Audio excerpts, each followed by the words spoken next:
नमस्कार। आज हम बीएड द्वितीय वर्ष 8th paper knowledge and curriculum ज्ञान और पाठ्यचर्या के अंतर्गत विश्वविद्यालय स्वायत्तता यूनिवर्सिटी ऑटोनॉमी का अध्ययन करेंगे।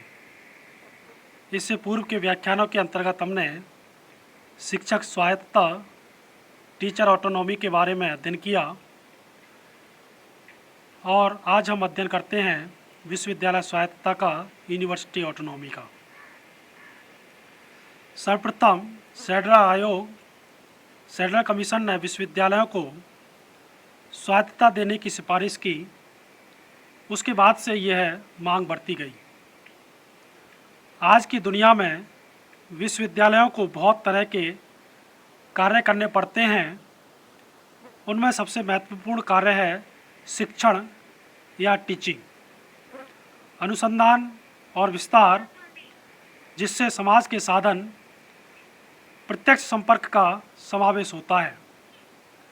अतः इन कार्यों को करने के लिए विश्वविद्यालयों को पूरी स्वतंत्रता होनी चाहिए, जिससे वे प्रबुद्ध की रचना कर सकें। विश्वविद्यालयों की स्वायत्तता की आवश्यकता पर प्रकाश डालते हुए शिक्षा आयोग एजुकेशन कमीशन ने लिखा, यह स्वीकार किया जाना आवश्यक है कि स्वाधीनता के अभाव में विश्वविद्यालय अपने शिक्षण, अनुसंधान और समाज सेवा के मुख्य कार्यों को कुशलतापूर्वक नहीं कर सकते। विश्वविद्यालय स्वायत्तता यूनिवर्सिटी ऑटोनॉमी का अभिप्राय है विश्वविद्यालयों की उन सभी कार्यों को करने की पूर्ण स्वतंत्रता जिसके लिए उनकी स्थापना की जाती है। शिक्षा आयोग ने विश्वविद्यालय स्वायत्तता और शैक्षिक स्वतंत्रता एजुकेशनल फ्रीडम के अंतर को स्पष्ट करते हुए स्पष्ट किया कि विश्वविद्यालय स्वायत्तता विश्वविद्यालय संस्था से संबंधित है, जबकि शैक्षिक स्वतंत्रता विश्वविद्यालय के शिक्षकों से संबंधित है। इसका अर्थ यह है कि किसी अध्यापक से ना तो यह अपेक्षा की जा सकती है और ना उसे यह आदेश दिया जा सकता है कि वह छात्रों को ऐसी कोई बात पढ़ाए जो उसकी आत्मा के प्रतिकूल हो अथवा जो उसकी अपनी धारणा से मेल न खाती हो।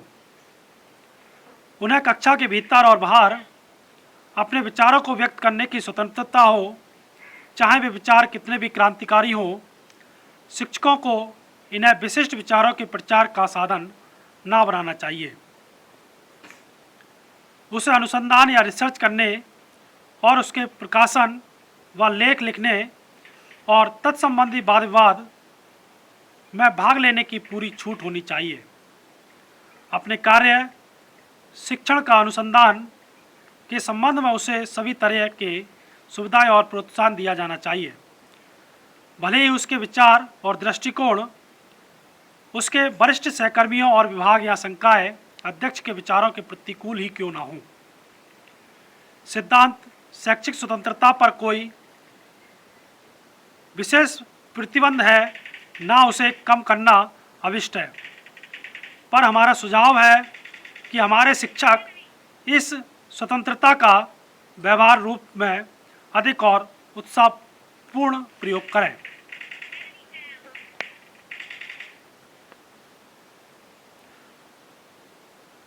अब जानते हैं विश्वविद्यालय स्वायत्तता का क्षेत्र, स्कोप ऑफ यूनिवर्सिटी ऑटोनॉमी। शिक्षा आयोग का विचार है कि विश्वविद्यालय स्वायत्तता यूनिवर्सिटी ऑटोनॉमी के समुचित क्षेत्र हो सकते हैं या हैं। सबसे पहले है विद्यार्थियों का चयन, दूसरा शिक्षकों की नियुक्ति एवं पदोन्नति, और तीसरा है अध्ययन पाठ्यक्रमों और शिक्षण विधियों का निर्धारण और अनुसंधान के क्षेत्रों और समस्याओं का चयन। इस स्वायत्तता का या ऑटोनॉमी का उपयोग करते समय विश्वविद्यालयों या यूनिवर्सिटी के सभी क्षेत्रों में सत्य के प्रति विश्वविद्यालयों की वचनबद्धता को अपना आधार बनाना चाहिए। साथ ही वे इस वचनबद्धता से स्वयं को अनुशासित और नियंत्रित करें।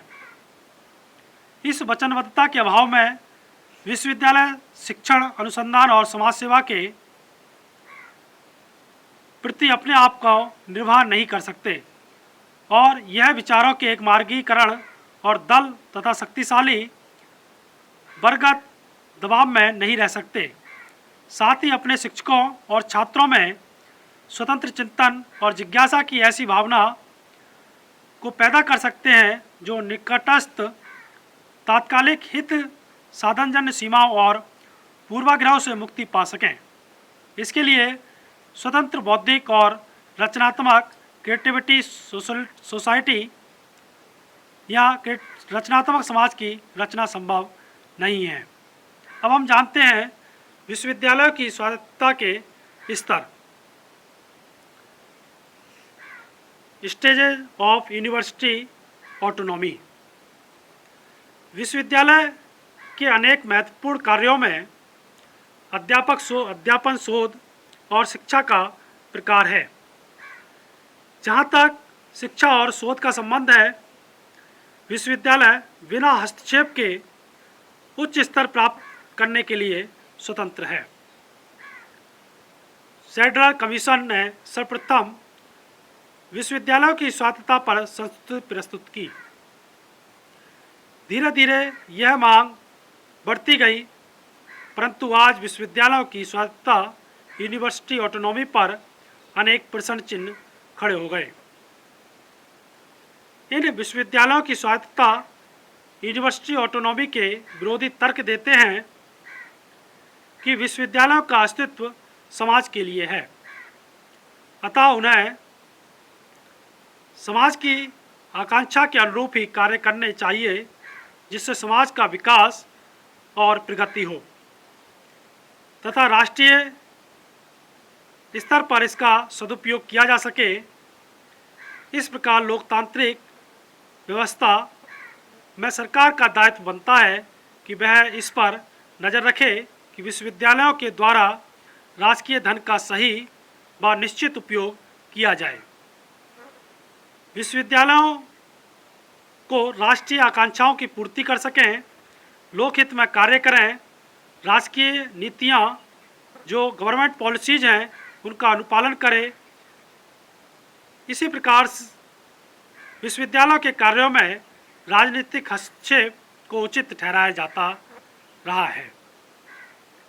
जानते हैं विश्वविद्यालयों की स्वायत्तता के स्तर, जिसमें सबसे पहले आता है विश्वविद्यालयों की आंतरिक स्वायत्तता, इंटरनल ऑटोनॉमी ऑफ यूनिवर्सिटी। विश्वविद्यालयों की आंतरिक स्वायत्तता का अभिप्राय है, इंटरनल ऑटोनॉमी का अर्थ है कि विश्वविद्यालयों के आंतरिक क्रियाकलापों पर हस्तक्षेप न हो, अर्थात विश्वविद्यालय या यूनिवर्सिटी अपने एजुकेशनल और एडमिनिस्ट्रेशन कार्यों का संगठन और संचालन अपने ढंग से कर सके। साथ ही सत्ता का विकेंद्रीकरण हो। विश्वविद्यालयों में नियुक्ति का आधार उच्चतम शैक्षिक योग्यता। विश्वविद्यालय के कार्यों का संचालन अपनी ही विभिन्न समितियों या कमेटीज के माध्यम से किया जाए। विश्वविद्यालय अपने शैक्षिक और अनुसंधान के स्तर, एजुकेशनल और रिसर्च का स्तर उन्नत कर सकें, शैक्षिक सत्र को नियमित रखें, समय समय पर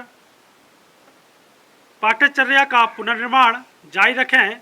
विश्वविद्यालयों के सभी कार्यों में किसी प्रकार का बाह्य राजनीतिक हस्तक्षेप न हो।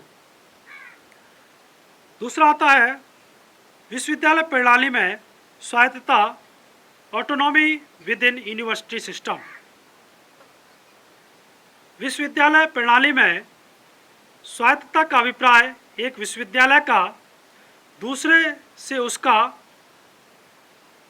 विश्वविद्यालय अनुदान आयोग यूनिवर्सिटी ग्रांट कमीशन में और अंतर विश्वविद्यालय बोर्ड इंटरनल यूनिवर्सिटी बोर्ड के संबंध में स्वतंत्रता देने से है। अर्थात विश्वविद्यालय स्वाभाविक रूप से बोर्ड का सदस्य बनने का अधिकारी है। एक विश्वविद्यालय द्वारा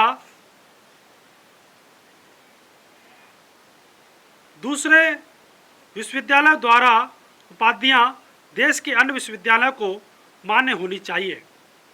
इसी प्रकार प्रत्येक विश्वविद्यालय आयोग से आर्थिक सहायता पाने का अधिकारी है। इसके अतिरिक्त कुछ विशिष्ट विषयों में सुविधाओं की कमी के कारण श्रम के विभाजन के आधार पर कार्य करने की आवश्यकता है। अतः ज्ञान के प्रसार हेतु विश्वविद्यालय अनुदान आयोग को भी उन्हें आर्थिक सहायता देने में उदारता दिखानी चाहिए। विश्वविद्यालय अनुदान आयोग, यूनिवर्सिटी ग्रांट कमीशन और विश्वविद्यालय board IUV internal university board को अपने अपने क्षेत्र में कार्य करना चाहिए और एक दूसरे के कार्य में बाधा नहीं डालनी चाहिए। उनका कार्य उन्हें सहायता देना है, आंतरिक मामलों में हस्तक्षेप करना नहीं है। तो ये था आज के व्याख्यान के अंतर्गत विश्वविद्यालय स्वायत्तता, यूनिवर्सिटी ऑटोनॉमी, वहीं विश्वविद्यालय स्वायत्तता का क्षेत्र, स्कोप ऑफ यूनिवर्सिटी ऑटोनॉमी और विश्वविद्यालय की स्वायत्तता के स्तर, स्टेज ऑफ यूनिवर्सिटी ऑटोनॉमी। धन्यवाद।